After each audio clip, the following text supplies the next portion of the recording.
guys. We're going to Helsinki. Yoo-hoo! Saan tayo sasakay, Sean? Say ito na camera. Say ito na camera. Saan tayo sasakay? Say. Thank you for watching. Hi guys!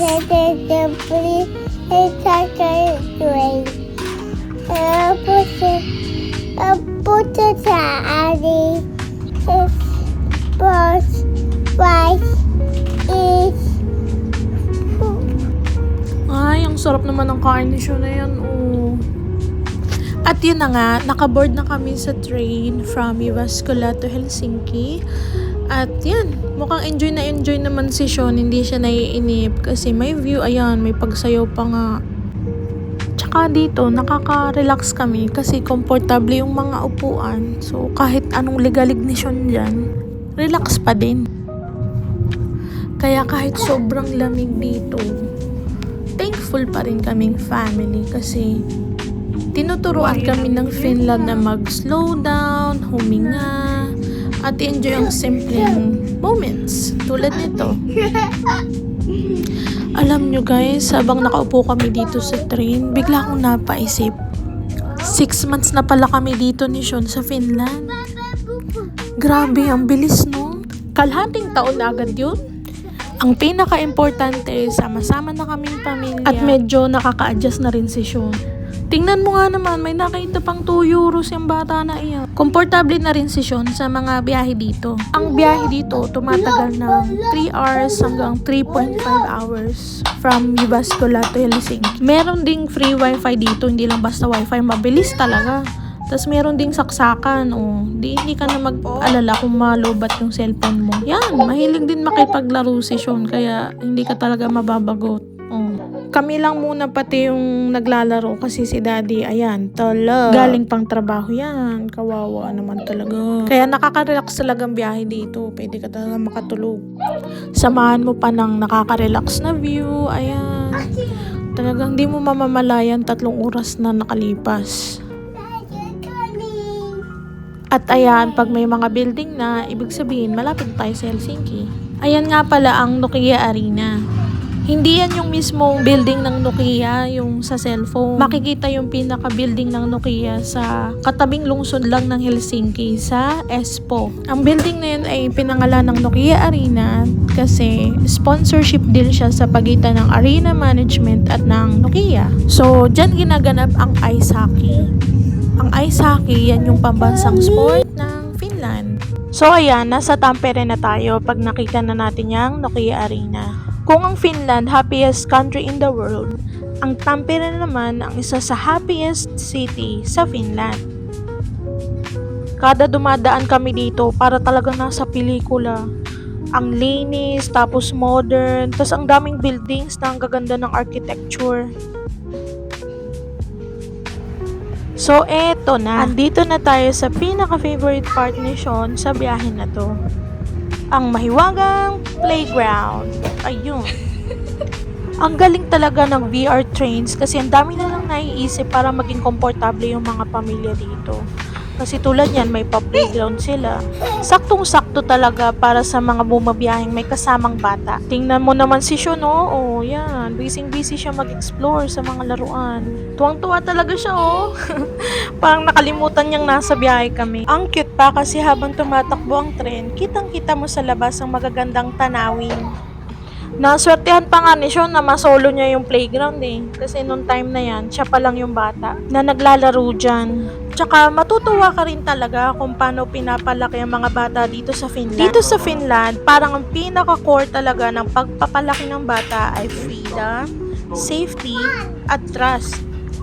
Freedom o kalayaan na mag-explore, safety na alam mong protektado sila, tsaka trust o tiwala na matututo sila sa sarili nilang paraan. Hindi nila minamadali ang mga bata dito na matuto agad ng mga letters o numbers. Walang pressure na dapat marunong na agad magbasa o magsulat. Mas naniniwala sila na sa paglalaro, mas natututo ang mga bata. Mas importante na masaya ang bata, marunong makipag-socialize, at confident sa sarili. Kaya tingnan nyo si Sean, oh, play is life talaga.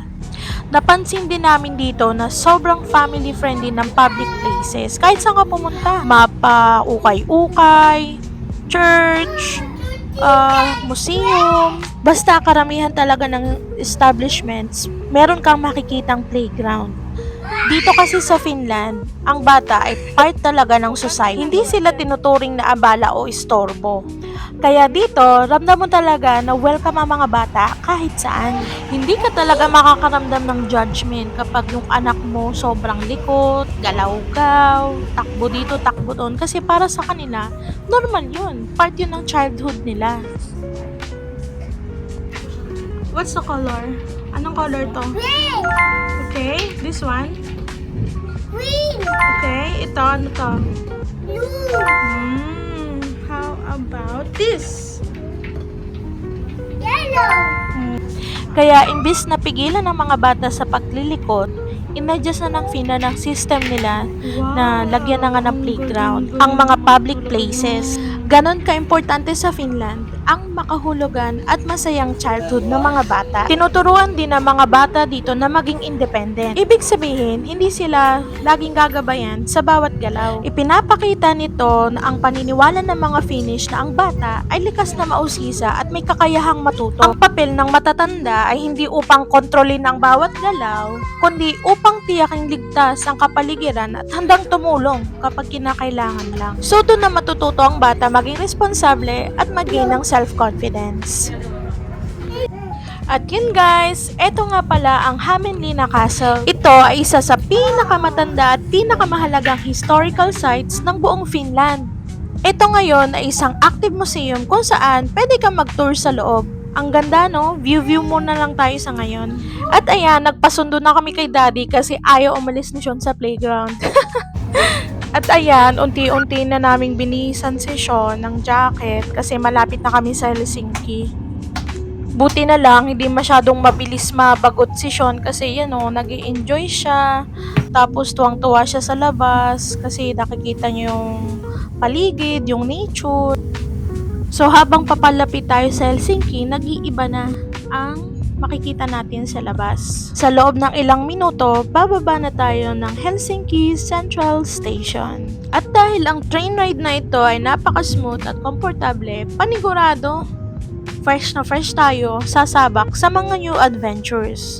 Di tayo sure! Si Sean pa. Di kami pahihirapan yan. Sobra lang. Joke!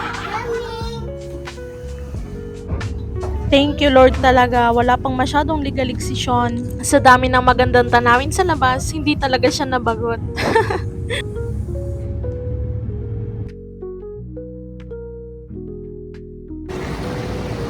Touchdown Helsinki! Mapapansin nyo agad guys na malinis, tahimik, kahit maraming tao.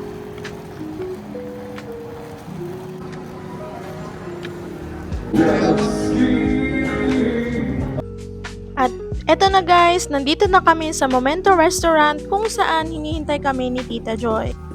Tinreat niya kami sa isang napaka-special na cruise from Helsinki to Stockholm, Sweden. Yay!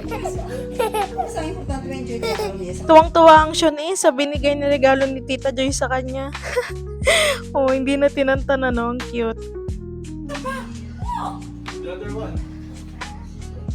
Magubad ka muna dyan. At pagkatapos namin kumain, pupunta na kami sa port ng Viking Line Cruise. Kahit simple lang ang train station na to, parang tourist spot na rin sa ganda no? At yan, samahan nyo kaming bumiyahe, enjoyin muna natin ang paligid. Ang nadadaanan natin ngayon ay Postitalo na dating pangunahing post office ng Helsinki. Ngayon, modernong gusali na siya na may kasama ng mga opisina bukod sa post office services. Ang gara talaga ng mga building dito no, parang mga kastilyo.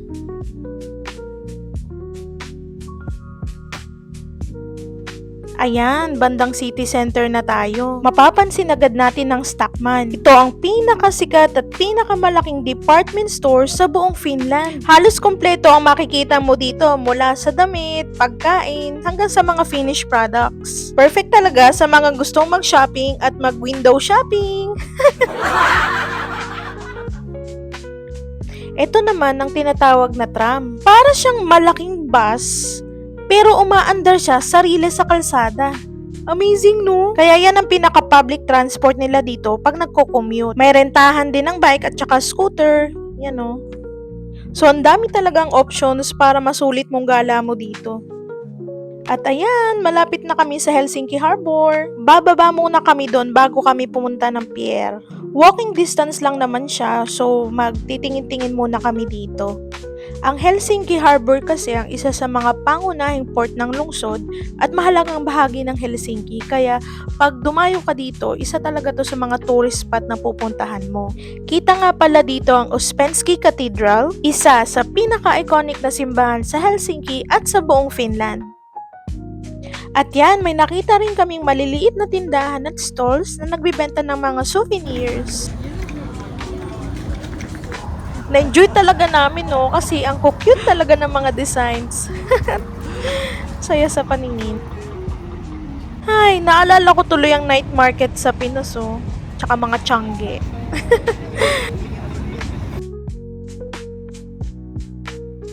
So, ayan, unti-unti na kami naglalakad papuntang pier. Ito naman ang Flying Cinema kung saan para kayong lilipad sa himpapawid para masaksihan ang ganda ng buong Helsinki at Northern Lights ng Finland nang hindi umaalis sa inyong kinauupuan gamit ang 4D virtual reality flight.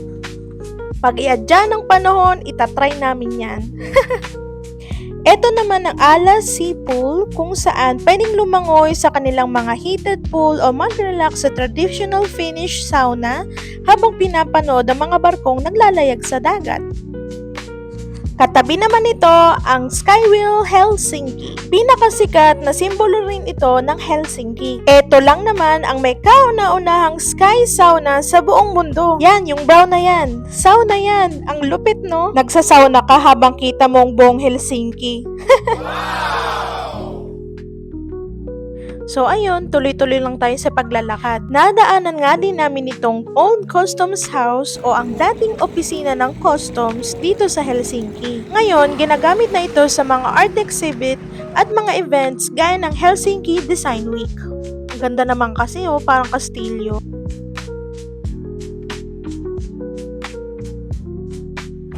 Ito naman ang Grand Marina na dating bodega ng customs. Ngayon, luxury hotel na siya.